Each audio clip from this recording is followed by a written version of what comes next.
Monsieur, pourquoi ce décret sur l'obligation de circuler avec des pneus neige? C'est un décret qui s'inscrit dans la loi montagne. Pourquoi ce décret?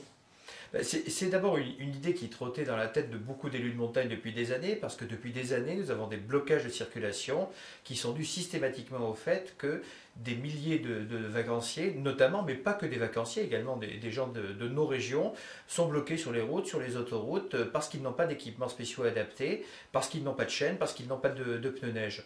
Donc dans la loi montagne, dans l'acte 2 de la loi montagne, nous avons acté le fait qu'il fallait réglementer, comme dans l'ensemble des pays d'Europe, avec un système simple qui est de dire que dans certaines zones, il faut que du début de l'hiver jusqu'à la fin de l'hiver, il y ait une obligation d'avoir des équipements spéciaux, soit embarqués comme des chaînes, soit directement sur la voiture, de façon à ce qu'on ne se retrouve plus devant ces situations qui sont extrêmement coûteuses pour la société, quand il faut héberger des gens pendant deux nuits quelquefois, tout simplement parce que les routes sont thrombosées à cause de l'absence d'équipements spéciaux. Eh bien, il fallait bien que nous agissions. Nous avons agi dans la loi montagne et aujourd'hui, le décret est pris en application de la loi montagne. C'est une mesure que vous défendez depuis un moment, non? C'est une mesure que j'ai toujours défendue, en particulier depuis 2015, lorsque j'avais écrit une proposition de loi visant à inciter un peu le gouvernement à sortir du bois sur cette affaire. Mais à l'époque, le ministre de l'Intérieur avait une peur panique de cette typologie d'obligation en France, alors qu'elle existe partout en Europe. Pourquoi légiférer par décret d'obligation?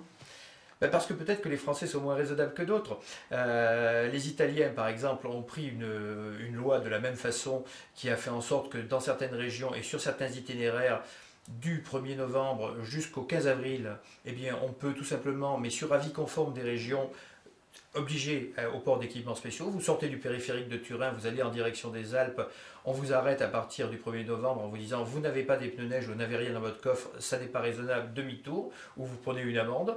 En Allemagne, on utilise quelque chose de plus raisonnable, j'allais dire, on dit aux gens vous devez être tout simplement, vous devez avoir des pneus qui sont conformes à l'état du sol. Pour autant, l'Allemagne va beaucoup plus loin. C'est-à-dire que si vous provoquez un accident en ayant des pneus non conformes à l'état du sol, vous n'avez même plus droit à l'assurance. Donc je crois que toute l'Europe a essayé de faire en sorte que le comportement des automobilistes soit un comportement tout simplement responsable vis-à-vis des autres automobilistes et aussi vis-à-vis de l'ensemble de la société. Vous l'avez dit, depuis 2015, ça veut dire que vous êtes confronté à des oppositions, à des résistances, à peut-être des lobbies d'ailleurs. Bon, disons que c'était surtout le ministère de l'Intérieur qui, à l'époque, ne voulait pas en entendre parler de peur que ce soit une mesure qui soit étendue à l'ensemble de la France. Aujourd'hui, on est arrivé à un bon équilibre. Les comités de massif qui regroupent, j'allais dire, tous les usagers, les élus, les associations vont délibérer dans le courant du printemps prochain pour déterminer la zone la plus efficace en termes d'obligation.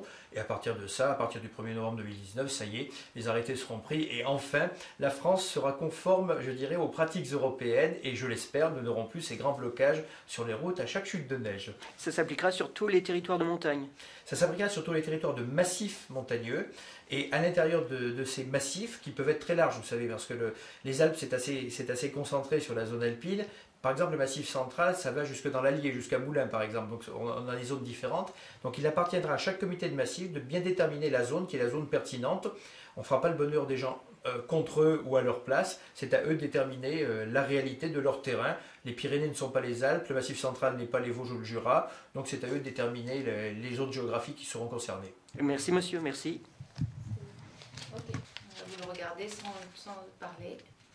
Vous me disiez.